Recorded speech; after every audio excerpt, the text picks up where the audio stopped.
Welcome to the Wizards Institute of Technology. Today we will be discussing how to play Token Triumph. This deck uses a go wide strategy. Going wide means creating large numbers of smaller creatures. There are many advantages to this strategy. The low cost of creatures means we can cast them early in the game to put our opponents under pressure. And by having many creatures we can create synergy between them to increase their power. Having a large army also means we can overwhelm enemy defenses. We can afford to lose our creatures attacking or defending.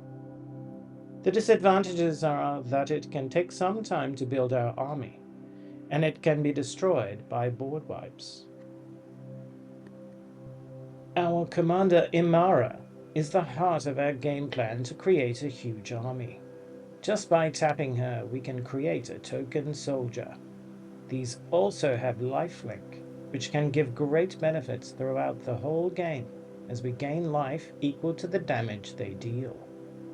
She only costs 2 mana, so she should probably be the first spell we cast, and it is easy to bring her back if she is destroyed. The most important point is that she taps to create a token. We can always attack an opponent with her to tap her, but there are also many better ways to tap her without putting her at risk of being destroyed. We can tap her for mana, to play more creatures, or spells, or even to make an extra token.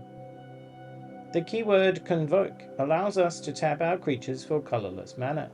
This is another great way to tap Emmara for extra value, and also to keep her safe by tapping her without combat. These include instant spells, which should usually be played on your opponent's turn, or in response to an opponent's attacks. After we have made many tokens, we triumph over our opponents by giving our creatures Anthem effects. These increase our creatures' power and toughness by 1, 2, or 3, and they also stack. For example, playing Collective Blessing and then Overrun will give our creatures +6/+6, meaning our 1/1 white soldiers with lifelink become 7/7s with lifelink and trample, an overwhelming power level. Other powerful cards can help us. Champion of Lamholt gets stronger and stronger, allowing our creatures to attack without being blocked. Loyal Guardian grows our army bigger every turn. Dauntless Escort and Rootborn defenses protect us from board wipes, including our own. Citywide Bust works well with our creatures, which will rarely have toughness 4 or greater. An Hour of Reckoning will hurt our opponents, but we can still keep a lot of power on the battlefield with our tokens. Be careful, as this spell will destroy our commander and some of our Anthems and utility cards. Curse of Bounty should be played on an opponent. It benefits us, but also any other player that attacks them. When our cards are untapped, we can tap our commander again for mana, or to create another token in our opponent's turn. Ajani is a planeswalker. He enters with 4 loyalty, which acts as his life total. We can use him on the turn we play him by selecting +1 or the -3 loyalty options. When we select one, he changes his loyalty total by that amount. He also has a -8, but it would take 4 turns of +1 to get to that ability. Because he can be attacked by our opponent's creatures, it is not likely for him to survive very long. Play him when the -3 will allow you to knock out an opponent. Scavenging Ooze allows us to remove powerful creatures or spells from an opponent's graveyard. Many decks use their graveyard, so this is an important utility card to keep in your hand until you need it. Ramping allows us to play more creatures or play our higher cost spells sooner. It gives us more options in our turn, and is very important to win the game.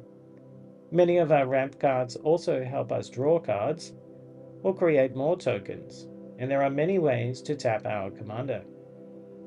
Card draw is very important to find our more powerful spells that can win us the game.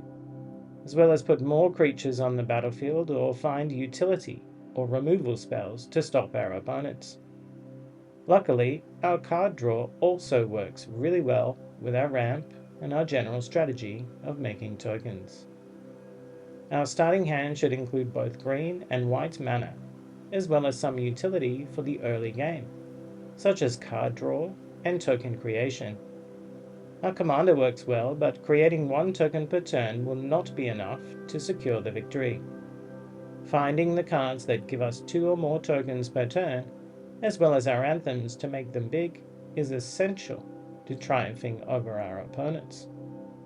Overall, this deck has some fantastic synergy, with many spells helping our strategy in multiple ways. And the low cost of our commander means we can implement our strategy consistently. We are vulnerable against flying creatures and board wipes, but there are some options in the deck to deal with them. This is an extremely well-designed deck that plays smoothly and is very easy for a new player to control and enjoy. As such, it comes very highly recommended. Thank you for visiting the Wizards Institute of Technology. Be sure to follow for more content.